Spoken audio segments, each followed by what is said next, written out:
Akashvani presents Morning News.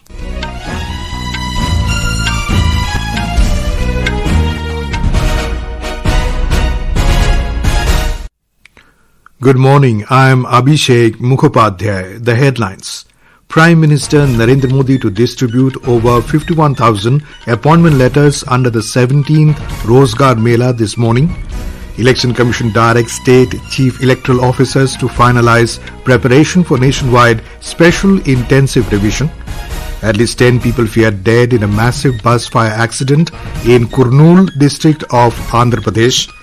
Defence Minister Rajnath Singh releases Defence Procurement Manual 2025 to facilitate procurement worth over 1 lakh crore rupees.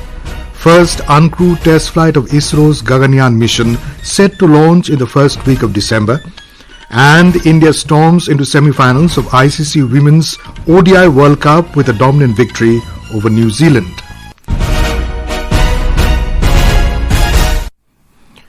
Prime Minister Narendra Modi will distribute more than 51,000 appointment letters to newly recruited youth in various government departments and organizations through video conferencing this morning under the Rozgar Mela initiative.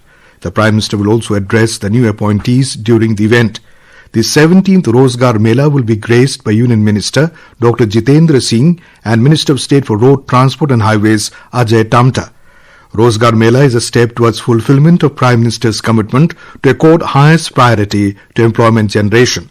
It will play a significant role in providing meaningful opportunities to the youth for the empowerment and participation in nation building. Campaigning for the first phase of the Bihar Assembly elections has intensified.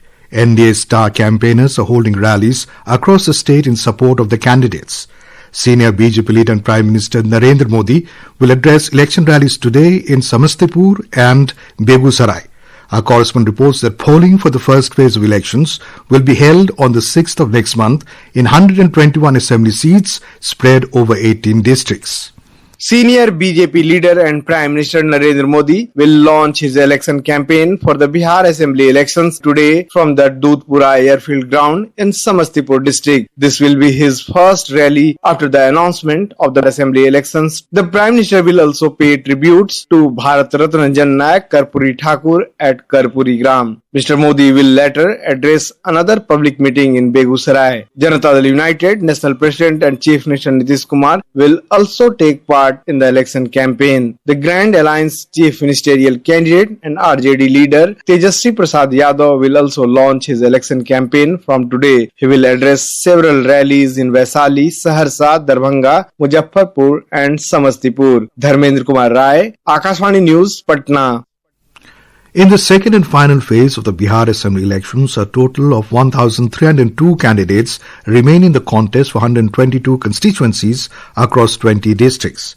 Yesterday was the last date for withdrawal of nominations and 70 candidates withdrew the nomination papers. 1,761 nomination papers were filed, out of which 1,372 were found valid after scrutiny. During the scrutiny, 389 nomination papers were rejected for the second phase, of which polling will be held on 11th of November. In Andhra Pradesh, a private travel bus caught fire and completely burned, leading to the death of at least 10 passengers in Kurnool in the early hours of today. The bus was heading to Bengaluru from Hyderabad when the mishap occurred in the suburbs of Kurnool in the early hours of today. Around 40 people were on board while the accident occurred and 15 of them have been rescued and admitted in hospital. In a devastating bus fire accident near Chinnatekur village in Kurnool district, a private travels bus caught fire after hitting a two-wheeler in the wee hours of today. According to the passenger list, there were 40 people on board along with 2 drivers and the bus was travelling from Hyderabad to Bengaluru. According to Vikrant Patil, Superintendent of Police, Kurnool, 15 people have been rescued and admitted to the hospital, the police said. Andhra Pradesh Chief Minister and Chandrababu Naidu expressed deep shock over the incident. In a post on X, he extended condolences to the families of the victims and assured that the government authorities will extend all possible support. Henry, Akashvani News, Vijayawada. President Draupadi Murmu has expressed grief over the tragic loss of lives in a bus fire accident in Kurnool, Andhra Pradesh. In a social media post, the president extended a heartfelt condolences to the bereaved family members and prayed for the speedy recovery of those injured. This is Akashvani giving you the news. For quick news updates round the clock, follow us on X handle at AIR News Alerts, and for details of stories and more, log on to our website www.newsonair.gov.in and download News on AIR app. President Draupadi Murmu will proceed to Kochi today from Kottayam to attend the Jubilee celebrations of St. Teresa College in Ernakulam. We have more from a correspondent. Kottayam, the literary city of Kerala, continues to remain in high spirits over the visit of President Draupadi Murmu. A large number of people gathered along the roads yesterday to greet the president during her journey from Kottayam to Kumaragam. While inaugurating the Platinum Jubilee celebrations of St. Thomas College, Pala, the president commended Kottayam for its outstanding contributions in the field of education. After the function, the president proceeded to Kumaragam, where she is staying overnight. The president is scheduled to leave for Kochi at 10 a.m. to attend a program at St. Teresa's College, Ernakulam. Smiti M. Palluruthi, Akashvani News, Thiruvananthapuram. Defence Minister Rajnath Singh released Defence Procurement Manual DPM 2025 in New Delhi. New DPM will be effective from the 1st of next month, which will facilitate the revenue procurement amounting to approx 1 lakh crore rupees by the three services and other establishments under the Ministry of Defence. Appreciating the efforts of his ministry and headquarter integrated defence staff for the revision of the manual, Mr. Singh said that the new manual will provide more opportunities to MSMEs and startups in the field of defence manufacturing and technology, duly ensuring fairness, transparency and accountability in procurement. To ensure passenger convenience, Union Minister of Railways Ashwini Vaishnav reviewed the status of special trains running during the festive season from the War Room at Rail Bhavan in New Delhi. He yesterday interacted with officials and took stock of the railway's preparations ahead of Chhath Puja. The War Room has been set up to monitor and manage the festival rush at railway stations. Mr. Vaishnav said the arrangements include 3 levels of war rooms across the country. War rooms have been set up. One operates at the divisional level, another at the zonal level, and a third at the railway board level. The railway board level war room also receives feeds from the divisions and zones. In addition, a mini control room has been established at every major station. Through this entire system, the position of every station across the country where additional trains are needed, what kinds of problems are arising is being managed in a coordinated manner. Problems are वो एक coordinated way में चल पा रहा है. Union Minister of Commerce and Industry Piyush Goyal has said that India and the United States are making steady progress in the trade negotiations. In an interaction with Doordarshan, Mr. Goyal said that both sides are actively engaged in talks with teams from India and the US working closely to advance discussions. He expressed optimism that the two countries could reach such an agreement in the near future. We are in dialogue with the United States of America. Our teams are engaged. We recently had the Commerce Secretary visit the US and he met with his counterparts. We continue to engage with them and talks are progressing. We hope to work towards a fair and equitable agreement in the near future.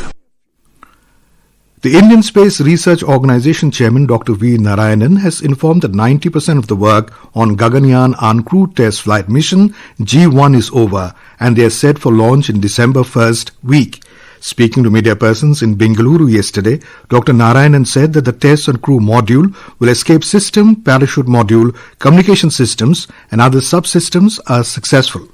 Gaganyaan mission is going very well. In fact, when you talk about Gaganyaan mission, lot of technology development has to take place, you are aware. Number one, the rocket has to be human rated, orbital module has to be developed, then environmental control safety system has to be developed, then coming to the crew escape system, parachute system, and then of course human centric products. I will say today something around 90% development work is complete. Vyoma Mitra humanoid will fly in the uncrewed Gaganyaan mission to low Earth orbit in December. The final crewed mission of Gaganyaan is targeted for the year 2027 when 3 Indian astronauts will travel to outer space and will be brought back. The GST Bachat Utsav kicked off on the 22nd of September as the Narendra Modi government slashed GST rates in many sectors, benefiting citizens across the country. Today, a correspondent brings a report on how the new GST rates in the agriculture sector are helping farmers.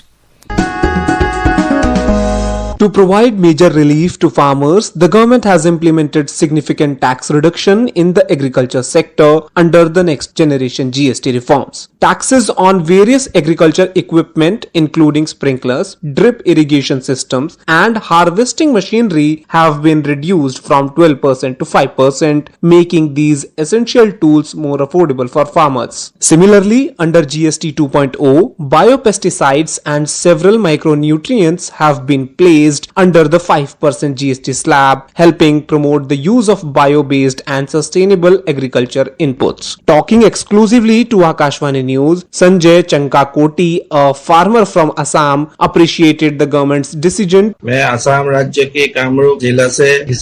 am a farmer from the Kamrup district in Assam. I do horticulture in my area. I cultivate fruits and also cultivate cocoa. The recent decision by the government to reduce the GST has benefited us farmers a lot. For example, the GST on chemical fertilizers was previously 12% to 18%, but now it has been reduced to 5%. This will provide us with great relief. These tax cuts encourage mechanization in agriculture, reduce manual labor cost, and improve crop production. Saklain Akhtar, Akashvani News, Delhi. The Regional Met Department of Tamil Nadu has predicted the formation of a low-pressure area of Southeast Bay of Bengal adjoining East Central Bay of Bengal today.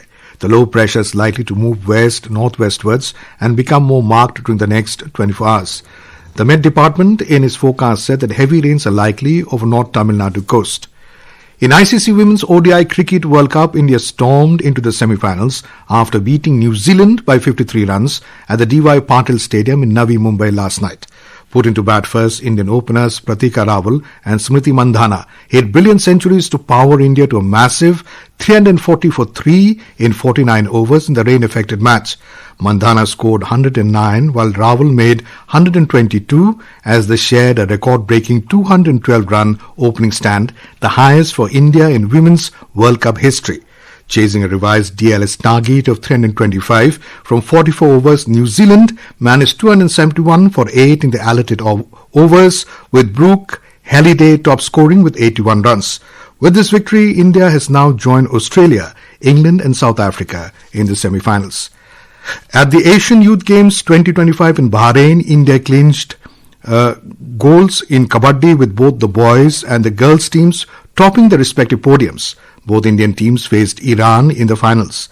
The boys edged out Iran in a close contest, winning 35-32, while the girls dominated the match with a commanding 75-21 victory.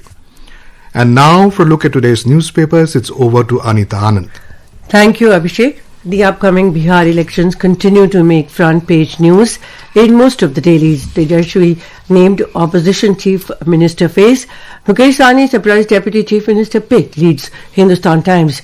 India to tighten Moscow oil tap after US sanctions, reports the Economic Times. Railways to create permanent Yatri Suvidha Kendras at 76 high-density stations, states the Indian Express. Pan-India Special Intensive Revision, SIR, to cover more than 10 states in the first phase, says the Hindu. Government initiate process for next Chief Justice of India, Surya Kant, is next in line, informs the Asian Age. No country for young. Nepal's Gen Z sees little hope at home, says the Business Standard. And finally, her city, well, the Pioneer reports that Delhi okays night shifts for women. They can now legally work in shops and commercial establishments at night. And with that, it's back to you, Abhishek. Thank you, Anita. And now, before we end the bulletin, the headlines once again. Prime Minister Narendra Modi to distribute over 51,000 appointment letters under the 17th Rozgar Mela this morning. Election Commission directs State Chief Electoral Officers to finalise preparation for nationwide special intensive revision. Many passengers were dead in a massive bus fire accident in Kurnool, district of Andhra Pradesh. Defence Minister Rajnath Singh releases Defence Procurement Manual 2025 to facilitate procurement worth over 1 lakh crore rupees. First uncrewed test flight of ISRO's Gaganyaan mission set to launch in the first week of December. And India storms into semifinals of ICC Women's ODI World Cup with a dominant victory over New Zealand. And with that, we end the morning news. Have a nice day.